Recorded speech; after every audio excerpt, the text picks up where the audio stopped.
usa ka mabungahon nga adlaw mabuhay og madayaw gikan sa dakbayan sa Davao. Og anaosab kita sa napod ka edisyon sa kadangpan interviews pero pinasahi kini nga edisyon kay ana at karon sa usa sang giila nga gown rental dinhi sa dakbayan sa Davao.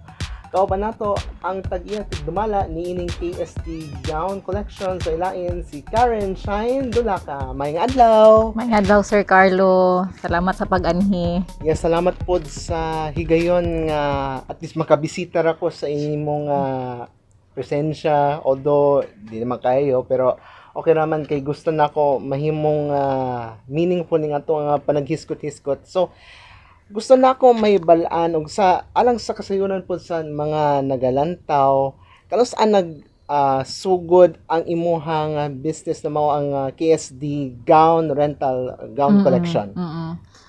Before nagka-KSD Gowns, sir, naapag yung KSD Collections. So before KSD Gowns, nag-collections pa jud ko. Mo jud na pinaka-main ako. So sa ako ang KSD online collections is nag-start lang siya og like gamay lang gyud kay nga kantidad like 3,000 pesos. So sa ako ang collections is nag-start jud siya sa ukay-ukay. Sa ukay-ukay jud siya like mga collection gina-post online ana. Tapos mga 3 years or 2 years anong gyud siya nagdako nga nag-grow na mga premium na ang ako ang mga gina-collect ana, dili na siya kay basta kay ukay lang, mga rare na mga items. Tapos mga 2022 so nag-decide ko na mag-open na og physical store. Kay that time wala pa man jud ko physical store, it's because pandemic. So pandemic baby gud me, no. And then after that, pag put up na ko og kuan og shop, unfortunately dili siya wala na hitabo ang mga gusto nako na mahitabo. Kay wala gyud siya dili successful ang ako ang physical store. So niabot ko sa point nga kailangan nako i-close ang ako ang shop. Niabot siya og mga 6 months. So 6 months na close ang ako ang shop. And then i-give up na jud nun tanako to. Mga Lord, murag wala na jud pag-asa kay puro na siya expense for me. Wala na nagapasok, puro nagawas. So gi-post na nako siya online, ipa-assume na nako ako ang shop. And then ang pinakasakit kay wala may mo-assume. So dili po ko gusto nga murag ang tanan nako kahago mawala na lang yun.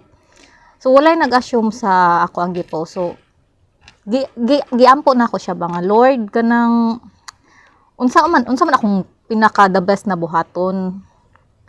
So ni come up ko sa idea nga since na ako yung mga around 10 lang ka gowns nang gyud to. 10 ka gowns nga naipon ako. And then from the pain inside ning wala naging successful. So why not katong pain i-make na ko siya og another opportunity, no? Another opportunity og another purpose.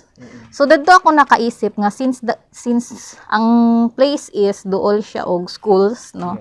San Pedro, Ateneo. So why not mag-start na lang sa ako og kato lang kung unsa lang yung na ako. So nag-start ko mga 10 ka gowns. And then gi-market na ako nang personally ako gyud naga-market sa Facebook, sa mga social media platforms.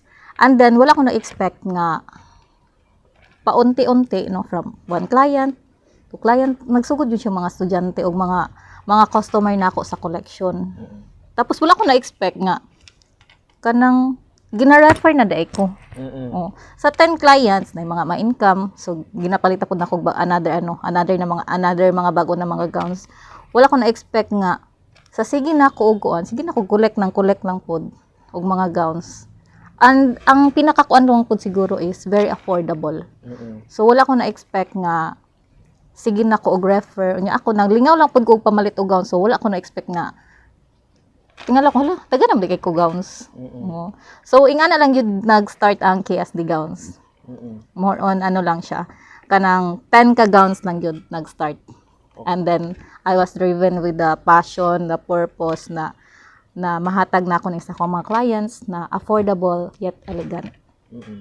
So kani out of all sa kay nag-flourish naman good ang uban nga mga business na mga gown rentals, what sets KSD gown rentals apart compared to the other nga nag-flourish?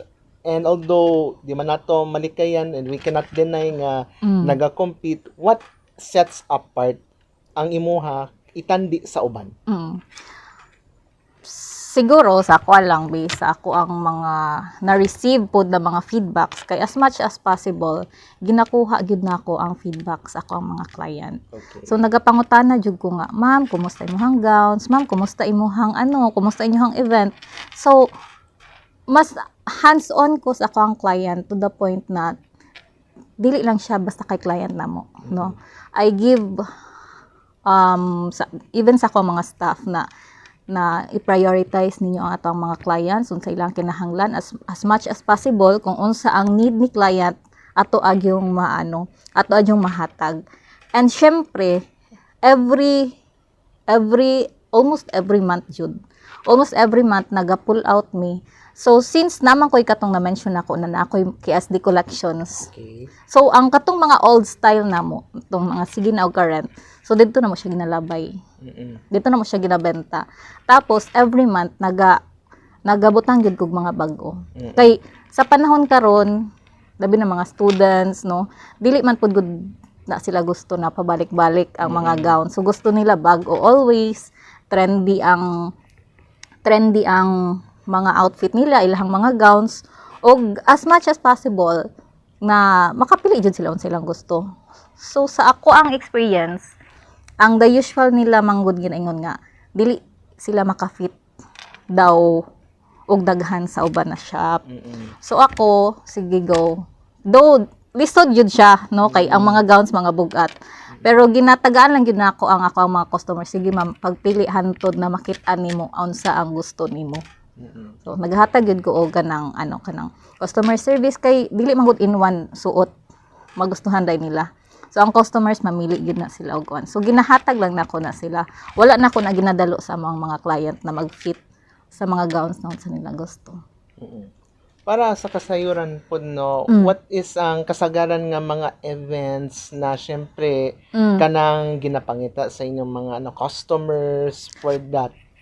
Sa karon ang kusog yun namo is ang Filipiniana. Oh. Kusog pud mi sa mga estudyante na gikan nag-o-taking, mga o-taking, graduation, labi na karon kay August na pod. So nangandam pud yun mi. So paspas ang production namo sa amo ang Filipiniana karon, no. So as much as possible almost every day nami mga bag-o na Filipiniana na ginakuan kay labi kusog pod ang amo ang party gowns na mga sequence, mga beaded, mga long gowns kay daghag mga company manggod sa una kay mahappy na ko makaisa makaduha ko kakuan ka client kana happy na kay kuan na kay at least dili ko masiruhan ba. Pero karon ang good thing kay katong mga client namo is magdala na magbarkada, magdala na og mga kauban sa company, gina-refer na. So mo nang kanang flattered kay ko nga ingana nga nisalig jud sila sa KSD gowns kay ang ilang gina-mention kay affordable lang gyud daw og makuan nila nga elegant yun ang mga gowns. Okay, so as far as you can remember, kinsa may notable nga personality na naka-duawn na dire para makapangita og mga affordable na gowns as far as you can remember? Actually daghan na gyud sir, Yeah. no.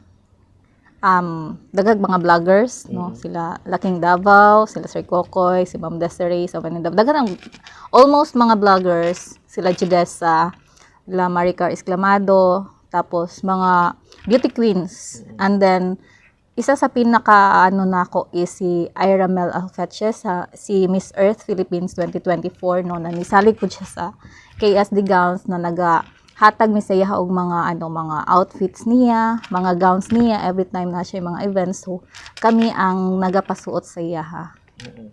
Okay.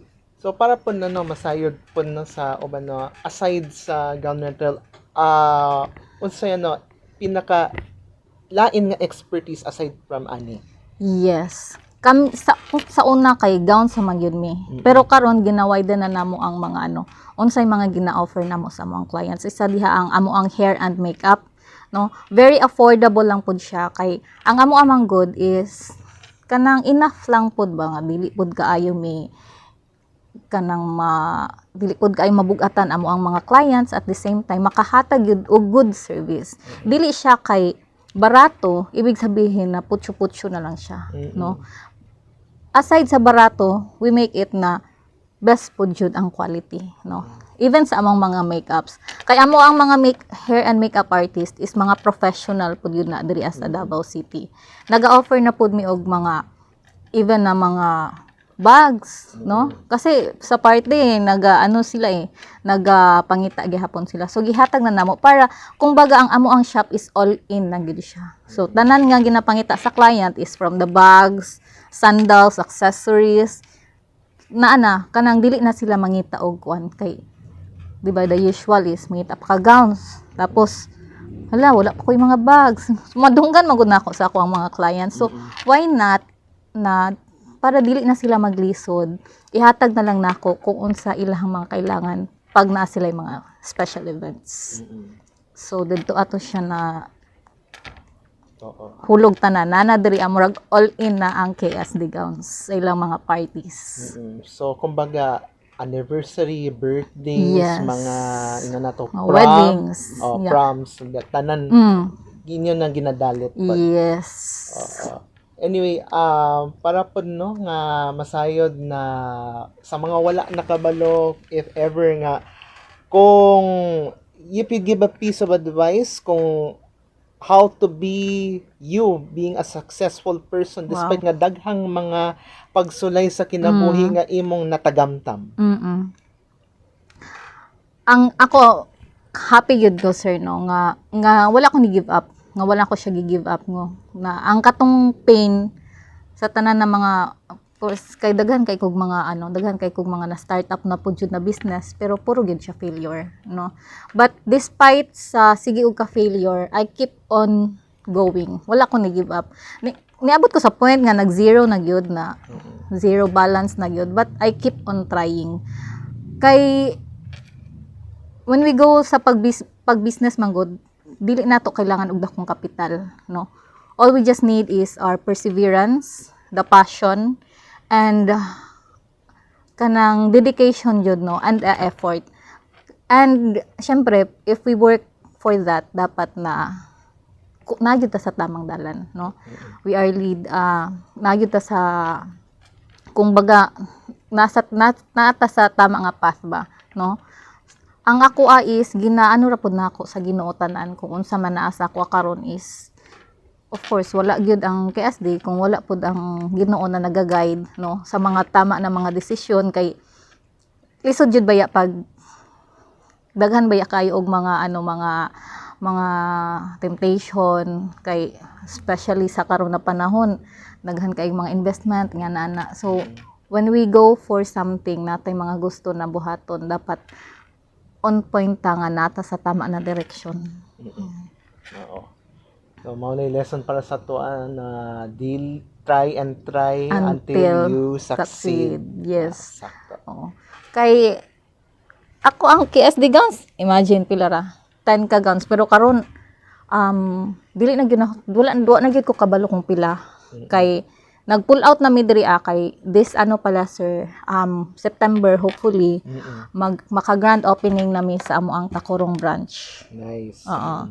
Tapos diri karon kay nagapangita mi og dako-dako na area sa Davao City, kay since kusog na pud ang amo ang mga weddings na booking, so kay gusto na mo og syempre presentable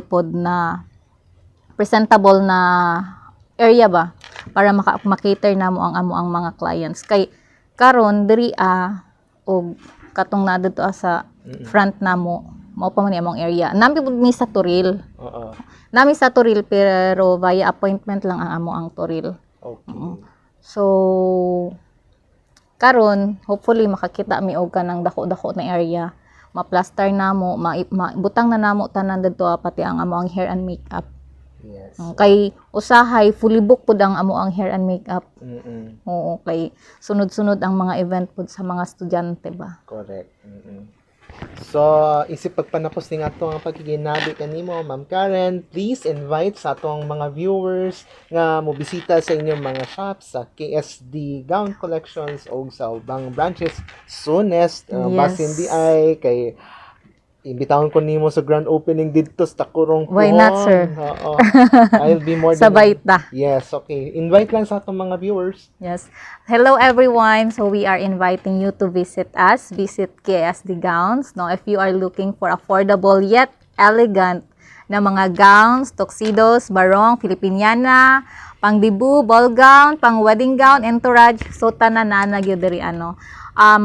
We again affordable yet elegant. So makita nyo mininyo diri sa may Guerrero Street. Doon lang siya sa Oyanggurin beside DPWH. And then atbang lang yun siya sa Baptist Church. Makita ninyo ang KSD Gowns dira. So nanapod mi gina-offer na mga bags, sandals. So kumbaga all in na gyud. So whenever you have a party, don't hesitate to visit us and we are more than happy to assist you. Yes. Tuloy Diana, salamat kayo sa panahon. Salamat po kayo, sir. Ma'am Karen. Thank you, Sir Carlo. Yes, and dini nagtapos ang atong pagkikinabi. O, syempre, regardless kung unsa may event ang inyong tambungan, pero maglisod mo og pangita sa unsa mang isuot, nanadiri ang KSD Gown Collection, gown rentals, ug sa uban pang mga products na idalit from the owner herself, Ma'am Karen. So, kini ang inyong ubos nga lagad, Carlo Dolier, alang sa pinalanggang siyudad sa Davao, sa nigugma na kung nasa Pilipinas. Support local businesses as always. Salamat ug maayong adlaw kaninyong tanan amping permente. Once again, mabuhay ug magayaw. Thank you.